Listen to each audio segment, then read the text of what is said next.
Hey, welcome to another episode of Fashion Made. I hope you're all doing well. Absolutely roasting here in London today. And I just want to actually introduce a conversation that I had with Whitney Cathcart over at 3D Look. We've just been talking about the whole world of 3D. Obviously a conversation that's been going on for a few years. You know, the future of fit has been a really, really important topic. But even more so now than ever, really, given the current time and the current crisis that's going on. So yeah, really interesting chat with Whitney. Thanks to her for joining the show, and I hope you all enjoy. Here it is. So Whitney, hey, nice to speak to you again. How are you doing? I'm great. Thanks for having me today. It's great to speak with you as well on your lovely London day. Yeah, I know, it's absolutely roasting here today. Talking all about fit today. Naturally, 3D Look. This is your area of expertise. You guys must be pretty busy right now. We are as busy. We're much busier than we've ever been. We signed a record number of contracts back in April, and sadly, COVID, has accelerated what was already going to happen. So I would say, although we've always been a distributed team, so Zoom for us was nothing new. We were kind of experts at that we are certainly seeing kind of record growth, and it's a super exciting time for 3D Look. It's kind of almost like all the stars have aligned here. And a lot of this digital transformation, which you and I have talked a little bit about before, it was already happening. So we've been at it for 3.5 years, coming up on 4 years now, but everything that we had been pushing was already happening, and COVID has for sure accelerated that. So yeah, we are crazy busy, and we're probably, happily one of the few companies out there that's actually hiring right now. Wow. Amazing. I'm sure there are probably some people that are quite interested in that, because it's at odds with the industry as a whole. Yeah, no, absolutely. Look, people know this, right? In chaos comes opportunity. It's just a matter of, are you peeking around corners? Do you crawl up in a ball, or do you, take a look at this as opportunity and really go after that? And I think that particularly for startups who are used to being agile and have the ability to kind of pivot when they need to, certainly, one of the sectors of business that, we've always kind of been working with that we really have seen a big influx is made to measure and uniforms. And those specific sectors have a need for contactless measurements, or they literally cannot operate their businesses.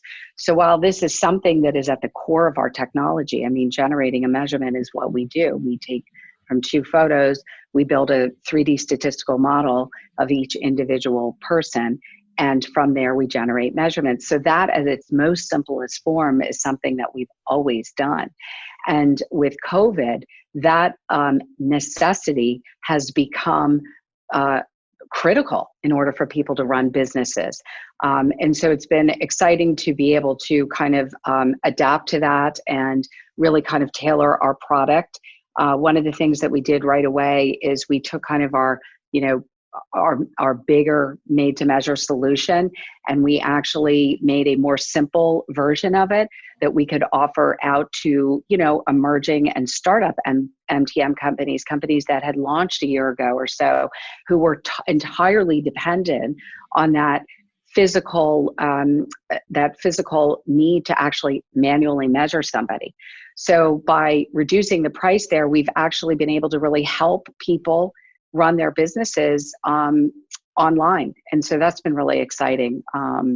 And the work that we're doing in the uniform sector is it's just crazy. It's overwhelming. It's amazing. How does a contactless fitting system work? So again, our core technology is a consumer scans themselves with a front and a side photo. And we do that. We've got it's essentially a cross-platform widget. So it gets embedded on a website. So if you are a MTM company, we put that little measuring widget on your website, and it could say, measure me, or what's my fit, or get my fit. It can, it's customized to the customer.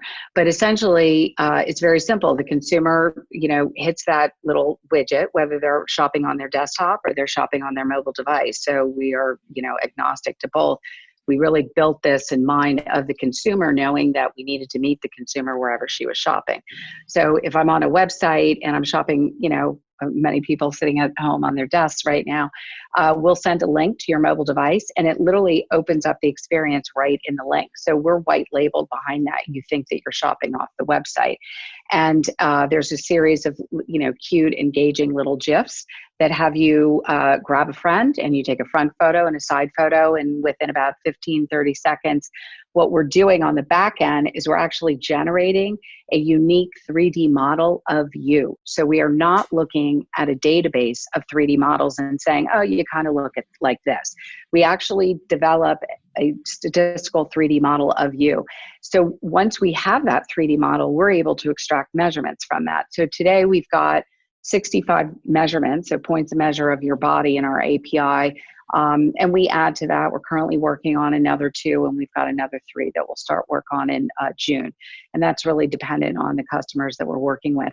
But nevertheless, as the consumer, your job is done. So that whole experience, grab your friend, have them pull out their phone, takes under a minute. The actual experience itself, once we take those 2 photos, that's instant processing. It's just up to the cloud and back. So it takes about 30 seconds, and we generate measurements in a 3D model from that. So as the consumer, you get a, great, thank you, your scan is finished, and you're going to get your customized garment delivered to, wherever you're shipping it, to your home, I guess, right now. So it's really enabling customization. And we certainly, even pre-COVID, we had seen this growth in, direct to consumer, made to measure companies. And why is that? Well, it's if you think about it, it's being driven by consumers. And consumers want to feel like the places, the brands that they're shopping understand who they are, what they like, and what they look like. And in order to make something customized for them, you have to understand what their bodies look like. And height and weight alone do not produce body measurements and the amount of body shapes that actually exist. So if you think about it, asking customers, even in e-commerce, even in shopping in a brand and trying to figure out what sizes I am, and this is directly correlated to rising return rates, it is actually ludicrous to think today, in this day and age, that we are asking customers to fit into antiquated size and grading systems. And at its most simple level, that's the problem with fashion. The fashion industry is making clothes for bodies, and we have no idea what the bodies look like. And back in the day when we were still walking into department stores and I want to buy that blouse, and I pull 3 different sizes off the rack and I head to the fitting room, as we shift to online, and e-com numbers are going up and mobile commerce numbers are going up. And by the way, this shift was happening even pre-COVID. That model of offline to online was already going to happen. It was going to get really, really, really ugly out there unless you figure out what does the customer look like, because solving fit problem is not simply an e-commerce, here's your size. Solving fit happens in product development and design. And in order to make better fitting garments, you need to be able to understand what your actual customers look like. And that is all based on body data. Do you think that standard sizes should still exist? Well, what is standard sizing actually? I spent almost 30 years in manufacturing, right? There's no such thing as standard sizing, right? Because what's standard to my brand is different than standard to another brand, which is why it's so complex. I'm a small person, I'm short, and I'm pretty thin. So I can wear, and now you've got sizing where sometimes you'll see like 00. Well, what does 00 even mean? It's actually even more confusing. I know it's meant to make me feel like I'm super skinny, but really what it does is it just confuses the consumer. Because a 00 to a 0 to a 2 to a 4 to a 6, I mean, essentially I can wear 6 different sizes depending on the brand. And in some brands, and I'm not going to name this brand, but in a very, very big vertical fast fashion brand, I wear 4 sizes and they control their supply chain. So it's not even simple for me, and I'm an expert at this. When I go online and I'm shopping that brand and I realize, oh my God, I'm flying to New York next week and I need something for an event I'm attending and I don't have time. So I'm going to go on this brand and I know they can get it to me in 24 hours because they have awesome customer service and their, last mile delivery capabilities are great. I'm just going to order 4 sizes because I'm one of those 4 sizes. That's ludicrous. How am I doing that in 2020? There are tools that exist that already existed pre-COVID that can help customers do a better job of figuring out what size to buy online, and more importantly, help the brands that they love make better fitting clothing so that there's not such a gradient. And why should I be wearing 4 sizes in a blouse in one vertical brand? It just logically doesn't make sense. So standards, we're not shifting to a world where we're trying to standardize things. I mean, that's not what the consumers are asking for. Consumers have been asking for years, know me better, know me better. And in order to do that, you need data on the consumer. And this gets into the entire philosophy around privacy. Yeah, it's very interesting. There's privacy, there's fit, there's also style preference as well, and whether something fits or not. The style preference is a massive component in there, right? Sure. Well, fit is, I always tell my engineering team, I know you want to have 1 + 1 = 2, but in fashion, it never will. We can get as far as we can get, right? But there's so much emotion that goes into fit. And I can go in the dressing room with my daughter and I can put on a dress and look at myself in the mirror and be like, wow, this fits me great. I love this. And she can look at me and roll her eyes and be like, are you kidding me? That thing is way too tight on you, Mom, and you're too old to wear it. And you know what? I'll put it back on the rack. So there's always going to be a subjective component around fit. And I think one of the ways that 3D Look looks at fit, and because we're a 3D company, because we generate so much data around measurement and shape, is one of the things that we've been looking at doing is, fine, if you don't want to see your 3D avatar yet, because maybe you're not ready for that, and that's kind of another conversation, we can get into that, but we have the ability already today to look at a product and to look at your body and to tell you that just purely mathematically, based on your body and this particular product, it's going to fit you tight on the shoulder. It's going to fit you tight around the waist. And it's going to fit you a little bit loose on your thighs. And guess what? Maybe you, as the customer, are looking for a tight fitting dress. And if you go up a size and it's going to fit you a little bit more loosely or comfortably on your waist, maybe that's the way you want it. But we have the ability to help the consumer visualize how a specific product is going to fit their body, ultimately leaving that purchase decision up to the consumer.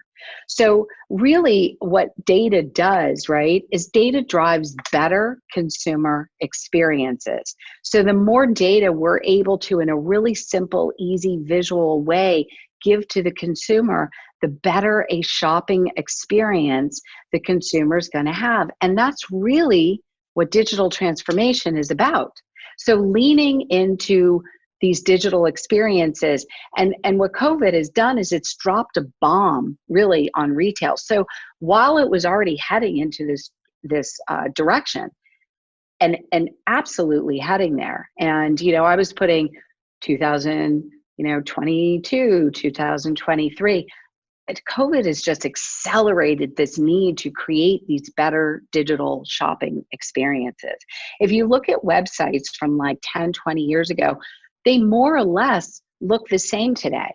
We still, as consumers, go onto a website, we search more product now than ever, which is super, super frustrating. And there's some great folks out there doing great jobs using AI to, and using ML and AI prediction algorithms to do a better job of showing me things that they think I'm going to want. But it's still pretty ludicrous today that we're guessing what size, because the whole idea of shopping around size and trying to map my own body, assuming I have a measuring tape at home, assuming I know what to do with it, assuming I know where my waist is, and then trying to map it to a size chart, which sometimes is a size chart of garment, sometimes it's bodies, and we've seen all of this. So it's super complex. I think one of the most interesting surveys we did is when you ask the US female what her waist size is, she tells you her denim size because that's what she's used to. So, oh, I'm a size 25. Well, actually, in technical design, your waist size is actually your natural waist above your belly button. So right there, you're introducing data that is bad data, right? Garbage in, garbage out. So if you're not kind of teaching the consumer how to measure herself, and why does the consumer want to do that? Like, there's digital solutions that can do that for the consumer. So again, it's leaning into these transformative solutions to create more engaging shopping experiences. And that's really where shopping online was already headed. And so now it's a question of how quickly do brands and retailers lean into this? How accurate is it? How accurate is the data that you're gathering? Oh, I love that accuracy question. So accuracy is such a good question, because what's your baseline for accuracy, right? Are you comparing it to like a manual measure?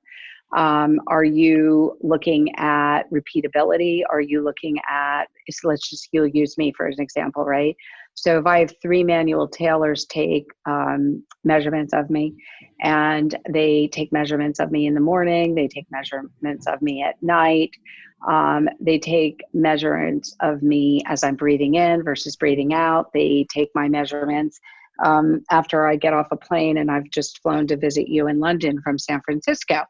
And I've had 2 glasses of wine on the plane, and I've eaten all my super salty food. So, we got smart about this early on because we were up in the enterprise space, and we were being measured against, 3D body scanners or, expert technicians. And we were seeing discrepancies from measure to measure in expert tailors, sometimes as much as 2 to 3 inches. So what 3D Look was really going after is actually repeatability. So, I will never, ever come out and say, oh, we are 98% accurate on 99% of the measurements, because what does that really mean, right? My body changes within inches between morning and nighttime. It depends what I ate for lunch. Now, having said that, we generally come in, within about an inch on repeatability, plus or minus. And, we're computing today, like I said, in our API, over 65 different measurements. So look, we spent a long time building our technology. If people out there are saying it is simple to get accuracy from 2 photos of consumers getting dressed, or it dressed in tight-fitting clothing, and that is simple to generate actual accurate measurements, they are lying to you. It is very, very difficult. We have a huge R&D team. 66% of our company, we're pushing almost 30 there, 3 PhDs. It took us 3.5 years to come out of beta to put a product out on the market that was accurate enough that we could start to even get feedback on that user experience. So you can't just put things out that are going to generate measurements that tell the consumer that she's 3 sizes bigger than she is, because you will not only churn that consumer, but you do damage to the brand. So, we have a very enormous proprietary training data set. We release accuracy optimization every quarter, and we go back, and the way we know where we are in accuracy is we go back and we look at that original empirical data set. And, so we don't release new measurements unless it doesn't do us any good to release a measurement that we're not seeing accuracy on. But again, what are we using as a baseline? Are we using the manual tailors baseline? And we have these conversations with the brand. How do you want to compare accuracy? Do you want us to compare it to your manual tailors so we see, 1.5 inch, 2.5 inch, sometimes 3-inch discrepancy? That's very dependent on where is the expert technician putting the measuring tape as you go up in sizes. If that measuring tape is off by 1/8 of an inch, you're looking at it could be a difference in a size. So we always say to the brand, what would you like us to use as the baseline? So isn't that exactly what the problem is at the moment as well, though, that different brands have different measurements of accuracy? Of course, but that's never going to be standardized. Think about it. You have a pair of pants, right? So take your favorite pair of jeans. I mean, look, a lot of people have used COVID in two ways. They've either embraced it and they're cooking like crazy and they've gone vegan and healthy and they're buying healthier foods and they're exercising at home. And suddenly it's almost easier to turn on, I don't know, Peloton on my TV and get 30 minutes or 40 minutes in of whatever, yoga or strengthening or whatever it is I'm doing, than it was for me to do it when I was traveling a lot. So a lot of people have actually lost weight. A lot of people have gained weight because they're eating more, right? But if you take that same pair of jeans, your body changes. So the denim that you purchased, that thing hasn't changed. I mean, maybe it shrunk up because you continue to put it in the washing machine and the dryer, but your body changes. And you have to remember to consider that. I have dresses in my closet. Those dresses haven't changed, but my body changes over the years. Sometimes it's bigger and sometimes it's smaller. So how do you standardize that? Again, you're not thinking that we're going to standardize sizing isn't the answer. Understanding how my body changes, allowing me to be able to have data that what happens if I get pregnant, right? My body's shifting all the time there. I have my pre-pregnancy body and I have my post-pregnancy body. I mean, these are all the complexities. This is why this problem has never been solved in garments, because garments are so complex, right? There's so much that goes on in fabric. There's so much that goes on in fit and drape. There's so much, you can have one pattern and you cut that pattern, you cut a t-shirt, right? I always say to people, making t-shirts, people think it's so easy. It is not. There's so many human hands that touch that one t-shirt, right? You have a pattern for that t-shirt and you cut it in 100% cotton and you try and cut that same pattern on a 95.5 rayon span, the fit is completely different. So your average consumer doesn't understand this. They just want something that's going to fit their body. And that's what 3D Look does, is we look at that specific garment and we look at your specific body.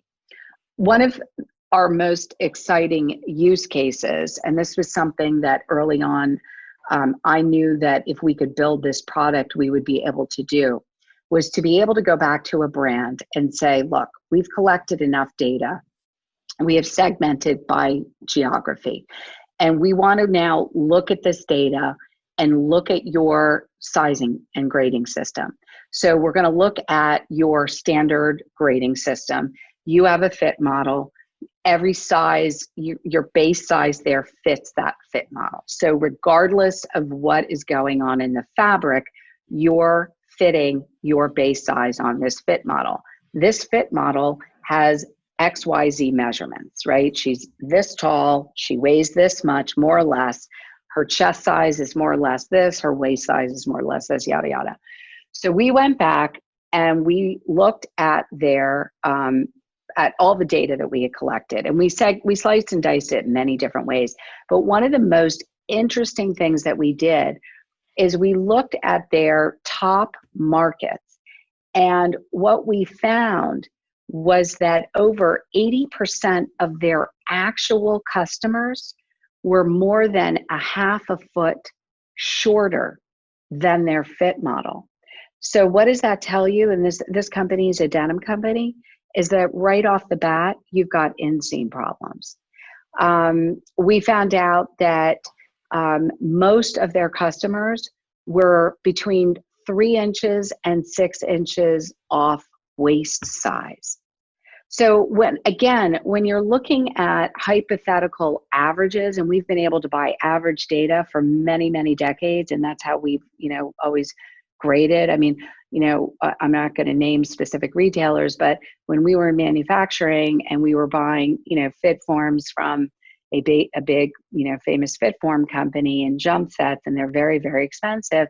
How come my forms for retailer A were off by, half an inch from retailer B? How did retailer A think their customer was this and retailer B, their customer was that? It really logically never made any sense to me. So this use case that we built and this study that we did was so fascinating because it really proved out our hypothesis. And I'll say the third thing that was the most interesting was their 2 top markets were New York and California. So in New York and California, the idea there is people live on the coast and they're therefore healthier and they are therefore thinner because they surf and they go to the beach and all of these ideas, right, that people think about people that live on the coast. The reality was that their coast customers looked the same as their customers in the Midwest. And by the way, they were all under 5'5", their average on the coast. So again, it's looking at the data and allowing the data to help you to think about your design and your product development in a way that you've never had access to before. And that means that you are going to drive, at the end of the day, a better experience for your customer. And it's all about brand loyalty at the end of the day, because we as consumers have the ability to shop amazing products. And if I go into my Instagram feed on a given day, there's 10 new brands that are advertising to me that I didn't even know existed yesterday. And guess what? The products are cute.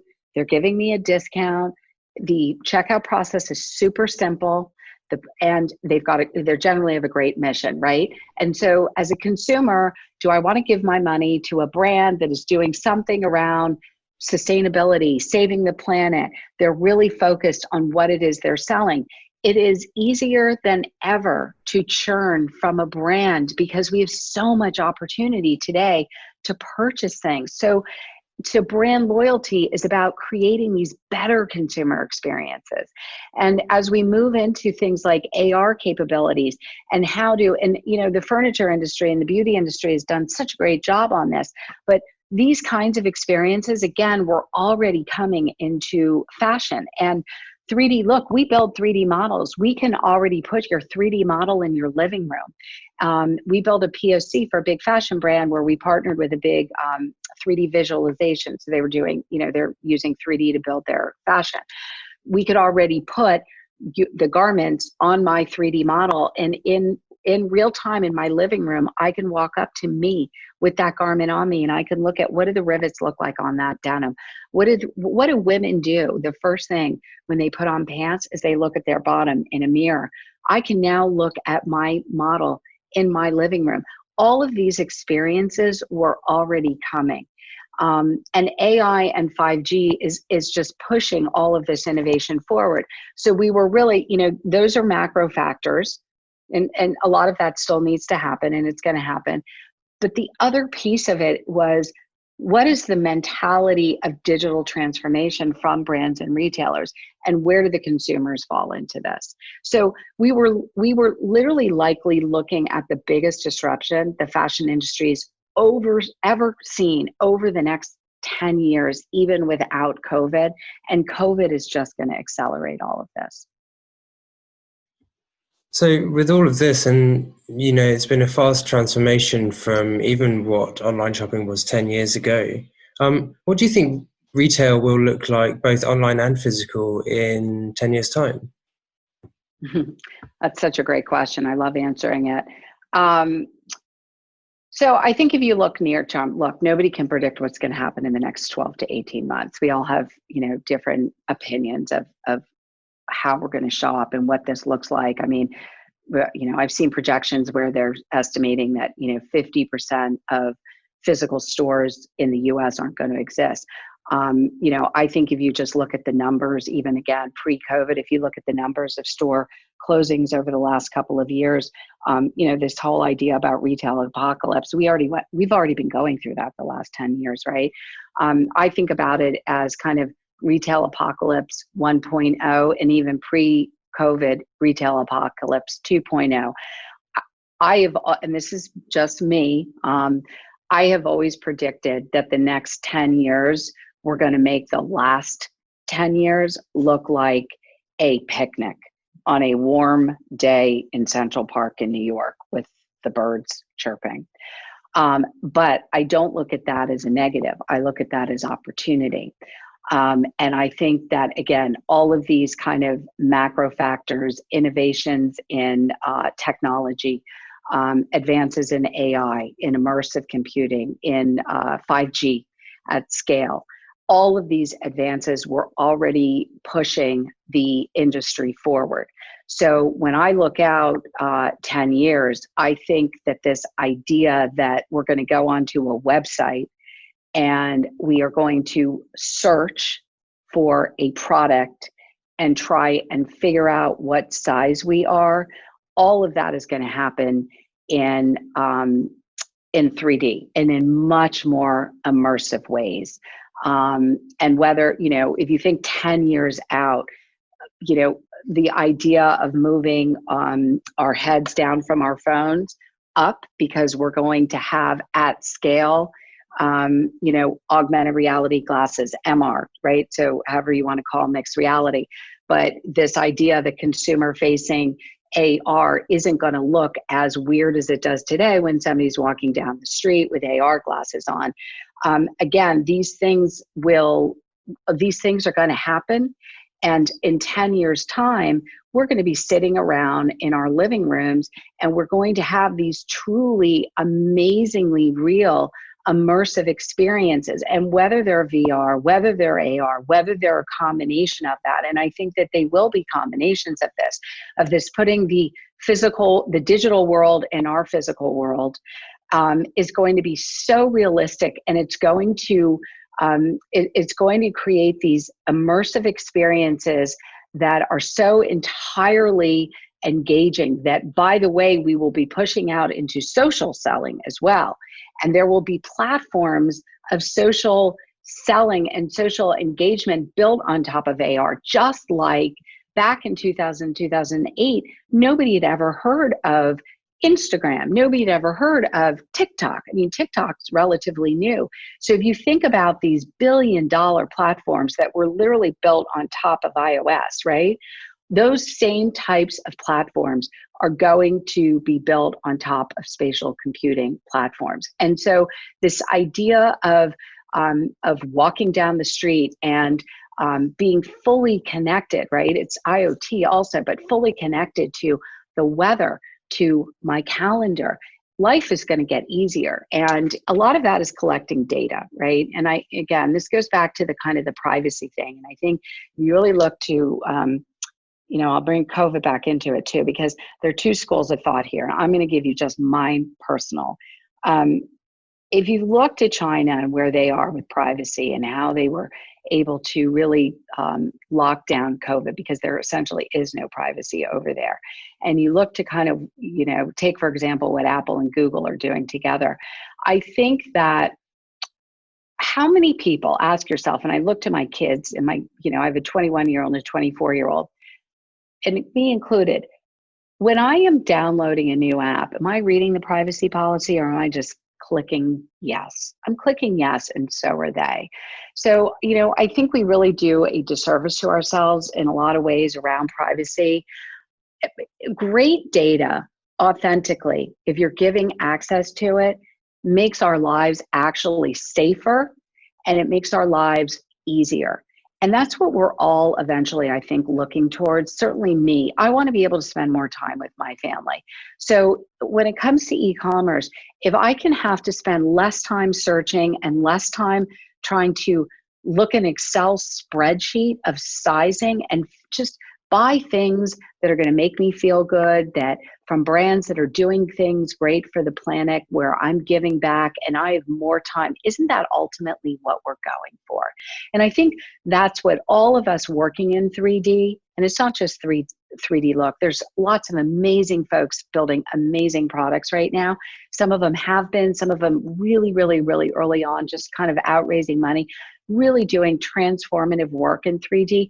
All of these technologies coming together are going to create this world of immersive commerce, really, of spatial commerce, that is going to truly look like nothing like it does today.